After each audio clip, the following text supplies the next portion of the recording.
10 months ago, all eyes were on the Senate race in the state of Delaware. Tea Party darling Christine O'Donnell had blasted onto the scene and shocked everyone when she snatched the Republican nomination from the establishment candidate, former Republican Governor Mike Castle.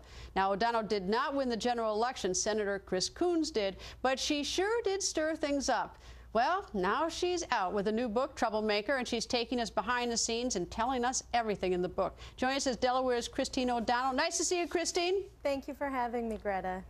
And the title Troublemaker, I guess it's an appropriate title for your book. Do you agree?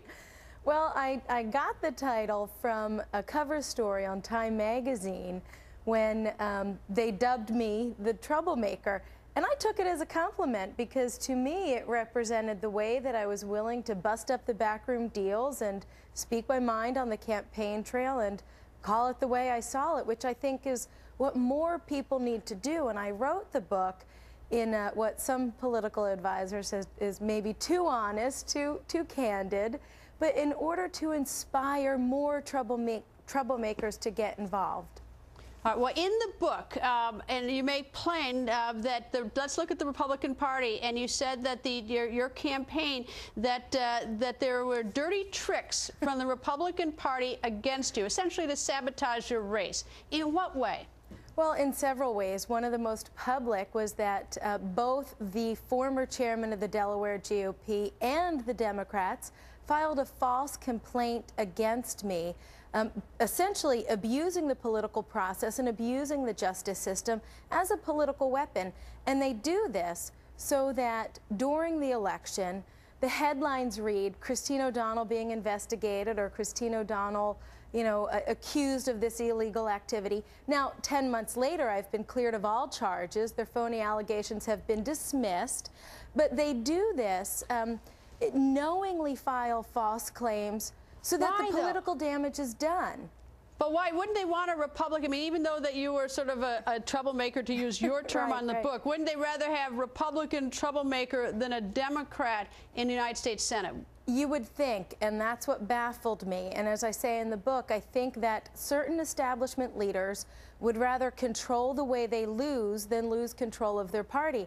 And I also go on to define what I think the establishment is. Not every incumbent, not every well-off person is the establishment. And likewise, you don't have to be successful to be of the establishment mindset.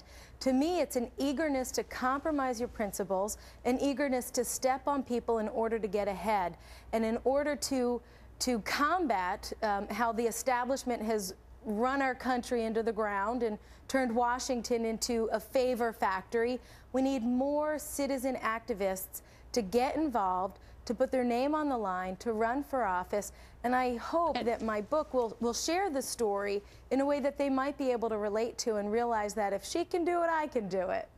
All right, well, I'm not going to beat a dead horse, but you discussed the witch ad. And I'll just tell the viewers if they want to hear all about the witch ad, they can read the book. I want to turn to now. The Republican Party, the race is getting heated up in earnest. I mean, what candidates have caught your attention and why, whether in the race or not yet in the race, or maybe never will get in the race? Well, quite honestly, I'm very happy with all of the candidates, and I think that that's not. I mean, no, you can't be. I mean, that's the weak answer. That's, well, there must be one who's your favorite. Well, I honestly don't have a favorite because I think that it's very telling of the influence that the Tea Party has had on the movement in the fact that we have, as our front runners, all champions of the constitutional principles that made our country great. Let me ask you a couple quick questions then. Could you vote for, could you support, for instance, Governor Romney with the Massachusetts health care?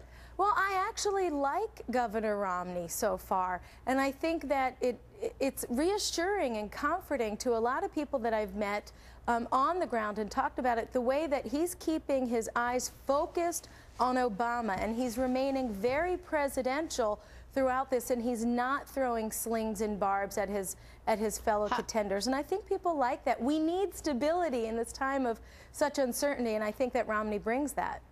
All right, two quick questions. One is, are you going to run again? That's the first one, or maybe that's the second one. And the first one is, what do you think of Congresswoman Bachmann? Yeah.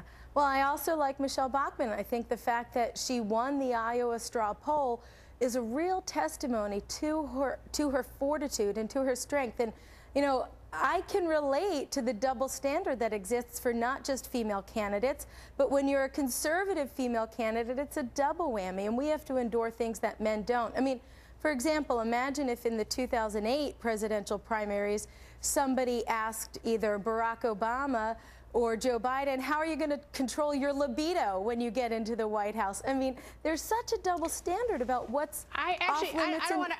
Yeah. I think there may be a double standard, but I will say one thing is that, you know, I think Democratic women have been hit pretty lousy, just like Republican women. I don't think it's necessarily, I don't think one has it. But what, I gotta go, but I just do want to know, are you going to run again? I honestly don't know. You know, as I say in the book, every time I made the decision to run, it was usually a painstaking decision made at the last minute. And when I decided to run, I threw my hat in the ring.